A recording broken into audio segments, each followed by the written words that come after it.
Welcome to Holistic Accountant Podcast, where we aim to showcase how adopting a holistic approach in accounting and tax maximizes value for clients.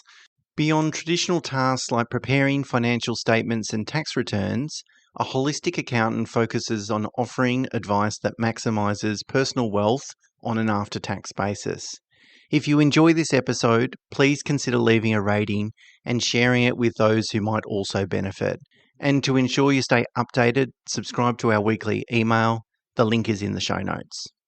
Okay, today, Mena, I would like to talk about a business health check. And, there's always something to do in a business. And sometimes it feels like you're a bit of a firefighter in that you're just going and putting out fires. You're going to the urgent, not necessarily the important things. And as a result, that can be a real problem because we all know like the year can go really quickly and you haven't achieved any of your goals, which can be a real challenge and a trap that we've all, I think, fallen into. So it's really good to every so often, I think every quarter, to put your pen down and really run the ruler over your business. Ask yourself a whole bunch of questions. And I think the key from my perspective is pick one, two, or three, probably not more than three things to do over the next quarter that you're going to really focus on. The thing is, as the saying goes, we often overestimate what we can do in a short period of time and underestimate what we can do in a much longer period of time. And so we just want to avoid having to overcommit and then feeling disappointed at the end of the quarter because we didn't achieve those 98 goals that we set ourselves at the beginning of the quarter. So what we want to do today is just talk about some of these things that you might focus on in your business over the next quarter. As I said, pick one, maybe two, three at most, and maybe that can be your focus for this quarter. So the first thing you can potentially focus on is the financial health of your business. So, we often look at profitability, but, you got to sort of go deep dive down into it. So we always say that if your business is not growing, you're almost going to be dying. So is the business generating sustainable profits and are the profits growing? Review your margins, your trends in sort of revenue and costs. What can you potentially be doing to sort of improve your margins, improve your sales? Can you contract your overheads, your unvariable expenses? What can you potentially be doing to improve your business as a whole? Look at your cash flow. The strong cash flow is the oxygen of any business. Stress test your cash flow against sort of delays in receivables, your rising costs or shocks.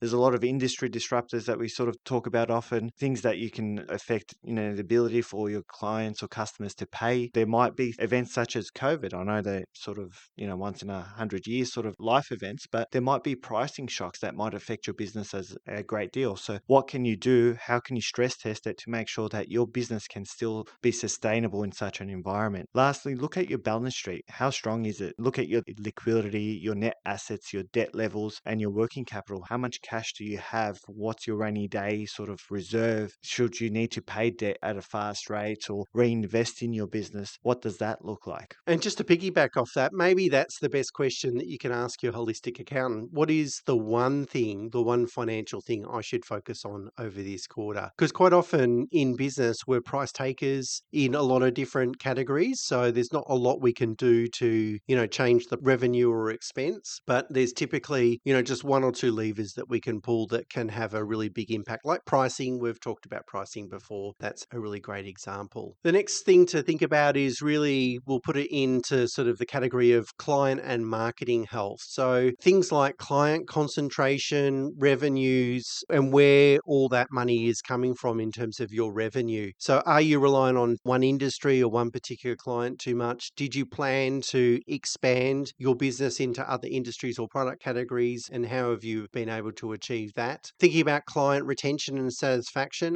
that's the key. Client acquisition tends to be a huge cost. So you certainly want to retain the clients that you've got and that you want to generate as much profit, so reoccurring sales from those existing clients rather than find brand new ones. Much easier to sell something or increase your margin to an existing client than it is to find a complete new one. So are your clients coming back? What does the reoccurring revenue look like? Are you getting referrals? Are they happy clients? That can be a really impactful thing that you can focus on. Market positioning. So has the market shifted and do you still own a niche or a particular USP, unique service proposition, that sets you apart from the rest of the market? Because you might have had had one to begin with, but maybe things have changed. Things are always changing. So it's really good to make sure what market position do you want to own? And then what about your future sort of pipeline? What does the future look like? We don't want to be too short-sighted here and think we want to have a balanced approach. So it's good to think about, okay, what is the next quarter, the next half, and the next year? What is that going to provide? But also we want to take a bit of a longer term view and say, what can we do this quarter so that in 2 years from now, we're going to have a much stronger business. From 5 years from now, we're going to have a much stronger business. Because quite often short-term profit doesn't drive long-term value. So we really want to be focusing on generating long-term value, and client positioning, client satisfaction is, I think, probably one of the easiest ways to do that. Another thing to check is your operational health. Now, we always talk about or focus on systems and processes. What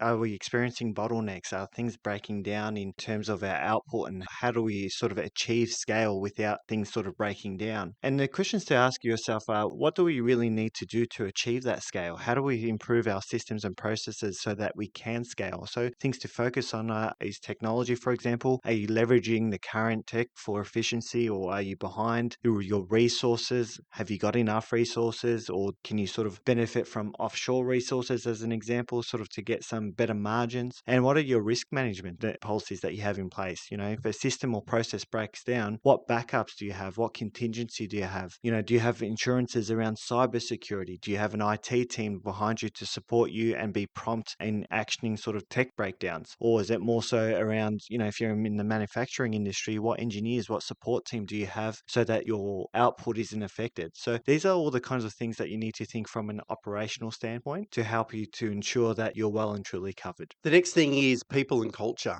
How healthy is the culture? How strong is the team? Because really business is just a collection of people. And as my mentor once said, you can't build a great business with shit people. So you've got to have a great team. And the best question I reckon you can ask is, would you enthusiastically rehire every team member that you have? And it's good to ask that question periodically. The key word in that sentence is enthusiastically rehire, because sometimes you might go, oh yeah, they're okay. They're ticking the boxes, but would you be enthusiastic about it? So that's the first question to ask yourself. And if the answer is no, which team members do you think that you need to perhaps performance manage or train, retrain, or reallocate in terms of position, find them a different thing to do in your business that better suits them? And the next thing to think about then is culture. Are you comfortable with the culture? Is everyone aligned to the culture? And does everyone love the culture? I mean, culture is a really important thing in business. As they say, culture eats strategy for lunch. And if you have a great culture that allows people to come to work and do their best work and thrive, then that's going to be a winning business, versus a culture that sometimes, and think these things can break down a little bit over time. And so it's always good to check in with the whole team and make sure they're really comfortable. The last thing to think about is, the role of an entrepreneur is to create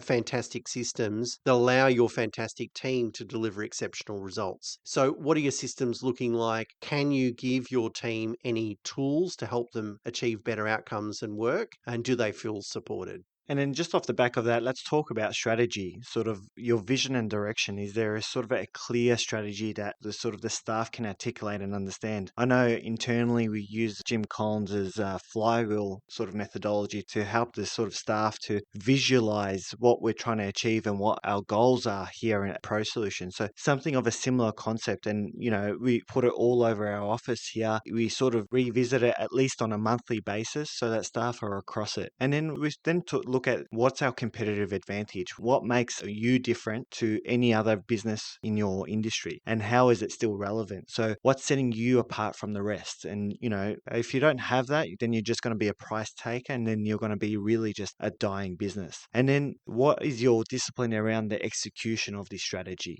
Are you regularly checking in with your staff? Are you regularly checking in with your key personnel to making sure that they're implementing this strategy? Because it is always top down. So unless your leaders of your businesses are breathing this strategy and focusing on it, then the rest of the business will really just put it in a drawer and forget about it. So it's really important to sort of have this accountability for all your staff and the people in your business. And the last thing is to sort of check in on owner's health, not physical health, of course, but just, is the business working for you? Which is to say, is it giving you everything you want in your lifestyle? I mean, the thing that Mina touched on in terms of execution discipline, one of the things that sometimes business owners find is they get sucked into the day to day. So that can be one of the things, can you delegate? Are you able to delegate things that you don't necessarily need to do anymore? Do you have that support? That could be something if you're struggling on the execution side and the follow through, that could be something that you can think about. Does your business support your lifestyle or are you a prison to it? Sometimes a business is just a really bad job with a terrible boss. That is you, where you're ending up spending hours every day and you don't feel like you're getting ahead. That's not a great outcome. The whole idea around a business is to do what you're really good at and what you enjoy and do that as much as possible. And then delegate the other stuff to people that are going to be much better at doing it. And that's how you're going to really leverage your own time and build a business that you're quite happy to get out of bed in the morning and go to. Can you step away from your business? Now, this is going to depend on the type of business that you've got. Not every single business, depending on the role that you're doing in that business, allows that. But, I'm proud enough to say that just recently I took nearly 4 weeks off, didn't answer an email or phone call. Well, I didn't get an email or phone call. Of course, I would have answered if I received one. Now, that's an amazing credit to the team, but also a credit to the systems that were built. And of course, you should expect that after 20 plus years of building a business that I'm able to do that. But it's really important, the longer you own a business, that easier it is to get burnt out. The little bit of incremental work has a really big impact. And as Mina would say, I'm getting old and all those sorts of things. But it's really important to revisit this because quite often we think, initially we go into business thinking, well, this is going to be great from a financial reward perspective. It'll give me more flexibility. I'll be master of my own domain and all that sort of stuff. You don't want to end up being a prisoner to your business. So we think it's a great time to do a health check. We'd probably recommend doing it every sort of quarter or so. As I said at the beginning, pick one or two priorities, maybe start with one. And if you're able to nail that out in the next quarter, you can always pick another one, but don't overdo it. That's the thing, because I find it demotivating if I pick 5 priorities and only ever achieve one of them. It's just you're setting yourself up for failure. And typically, I reckon there's only 2 or 3 things that require your focus at any particular time. I mean, they're the most impactful, and that's what Steve Jobs used to say in terms of focus. He would only work on one product at one time, and he put all his energy and focus into it. So I'm not Steve Jobs, you're probably not either, but just something to really think about in terms of focus. Anyway, hopefully that's useful, and until next week, bye for now.